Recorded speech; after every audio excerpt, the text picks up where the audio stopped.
आज आपण बनवणार आहोत पारंपरिक आणि चविष्ट खपली गव्हाची खीर. बघू शकता खीर एकदम मस्त दिसत आहे आणि चवीलाही अप्रतिम बनते. तर त्यासाठी आपण इथे 3 वाटी खपली गहू घेतलेले आहेत. गहू स्वच्छ करून घेतलेले आहेत. आता त्यावरती थोडेसे पाणी शिंपडून घ्यायचं आणि व्यवस्थित गहू चोळून घ्यायचे आहेत आणि 1 तास त्याला झाकण ठेवून असंच ठेवून द्यायचं आहे. 1 तासानंतर हे गहू थोडेसे कोरडे होतात, तर ते आपण मिक्सरच्या भांड्यामध्ये असे जाडसर वाटून घेणार आहोत. त्यामुळे त्याचा कोंडा सेपरेट होतो.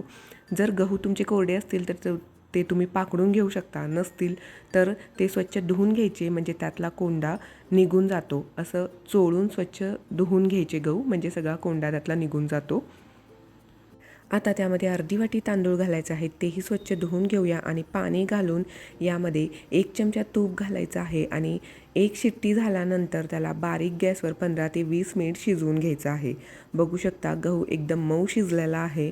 तो एका पातेल्यामध्ये काढून घेतलेला आहे. त्यामध्ये वेलची पूड घालून घेऊया, गूळ घालून घ्यायचा आहे यामध्ये आणि हे सर्व व्यवस्थित मिक्स करून घ्यायचं आहे. मिक्स करून झाल्यानंतर मी त्यामध्ये ड्रायफ्रूटचा चुरा, ओलं खोबरं, खारीकचे तुकडे घातलेले आहेत. बघू शकता हे सर्व तुम्ही तुमच्या आवडीनुसार घालू शकता. आता यामध्ये पाणी घालून घ्यायचं. अर्धा लिटर पाणी घालून घेतलेलं आहे. पाणी कमी किंवा जास्तही लागू शकतं, गहू जसा असेल त्यानुसार. यामध्ये मीठ घालायचं आहे. मीठ घातल्यामुळे गोड पदार्थाची चव अजूनच वाढते. आणि यामध्ये ओलं खोबरं घालून घ्यायचं आहे आणि हे सगळं व्यवस्थित मिक्स करून घेऊया. बघू शकता गूळ पूर्णपणे विरघळलेला आहे. आता यामध्ये तूप घालून घ्यायचं आहे. अजून 2 चमचे तूप घालून घेतलेलं आहे. हे व्यवस्थित मिक्स करून घ्यायचं आहे आणि आता यामध्ये आपण दूध घालून घेणार आहोत. दूध गरम करून घेतलेलं आहे. दुधाची साई आणि भरपूर असं दूध घालून घ्यायचं, चव खूप छान लागते त्यामुळे.